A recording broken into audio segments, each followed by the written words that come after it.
আসসালামু আলাইকুম ওয়া রাহমাতুল্লাহ। সুপ্রিয় দর্শক শ্রোতা, আজকে আমরা জানব আইয়ামে তাশরিক কখন পড়তে হবে, আইয়ামে তাশরিক কারা পড়বেন, আইয়ামে তাশরিক কতবার পড়বেন। সুপ্রিয় দর্শক শ্রোতা, ভিডিওটি খুবই গুরুত্বপূর্ণ, তাই না টেনে সম্পূর্ণ দেখার অনুরোধ রইল।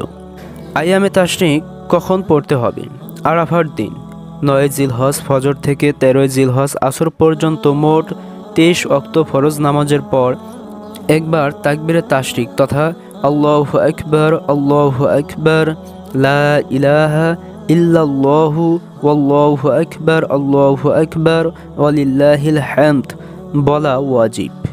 আইয়ামে তাশরিক কারা পড়বেন।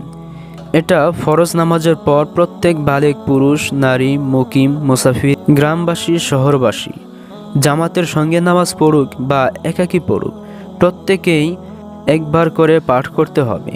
ফতোয়ায়ে শামী। আইয়ামে তাশরিক কতবার পড়বেন। পূর্ণ তাকবীরে তাশরিক 3 বার পড়ার বর্ণনা খুঁজে পাওয়া যায়নি। ফিকহবিদরাও 3 বার বলার প্রতি গুরুত্ব দেননি। অবশ্য কেউ যদি সুন্নাত মনে না করে এমনিতে 3 বার বলে, তবে সেটাকে বেদাত বলা উচিত নয়। এই তাকবীর 3 বার বলা সুন্নাত বা মুস্তাহাব নয়। সাহাবায়ে কেরাম রাদিয়াল্লাহু আনহু কিভাবে তাশরিকের দিনগুলোতে তাকবীর বলতেন তা হাদিসের কিতাবে বর্ণিত হয়েছে, সেখানে একাধিকবার তাকবীরের কথা উল্লেখ নেই। সুপ্রিয় দর্শক শ্রোতা, ভিডিওটি ভালো লাগলে অবশ্যই একটি লাইক করবেন, শেয়ার করবেন, কমেন্টে আপনার মূল্যবান মন্তব্য জানাবেন। সাবস্ক্রাইব না করে থাকলে সাবস্ক্রাইব করে আমাদের সাথেই থাকবেন।